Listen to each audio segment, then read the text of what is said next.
Hello friends, welcome to our channel. ఇప్పుడు మన 2 తెలుగు రాష్ట్రాల్లో ఉన్న టమాటా ధరలు ఎలా ఉన్నాయో తెలుసుకుందాం. తెలుసుకునే ముందు మా ఛానల్‌ని కొత్తగా చూస్తున్నవారు మా ఛానల్‌ని లైక్ చేయండి, సబ్స్క్రైబ్ చేయండి, బెల్ ఐకాన్‌ని క్లిక్ చేయండి. అలా చేయడం వల్ల మేము చేసే వీడియోస్ మీకు నోటిఫికేషన్స్ రూపంలో వస్తాయి. ఇప్పుడు ఆంధ్ర మరియు తెలంగాణ రాష్ట్రాల్లో టమాటా ధరలు ఎలా ఉన్నాయో తెలుసుకుందాం.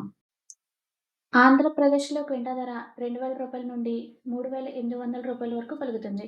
హోల్‌సేల్‌లో కేజీ ధర రూ. 21 నుండి రూ. 38 వరకు సేల్ అవుతుంది. రిటైల్ ధర కేజీ రూ. 35 నుండి రూ. 57 వరకు సేల్ అవుతుంది. తెలంగాణలో క్వింటా ధర రూ. 2,300 నుండి రూ. 3,200 వరకు పలుకుతుంది. హోల్‌సేల్‌లో కేజీ ధర రూ. 23గా సేల్ అవుతుంది. రిటైల్ ధర కేజీ రూ. 40గా సేల్ అవుతుంది. Thank you for watching.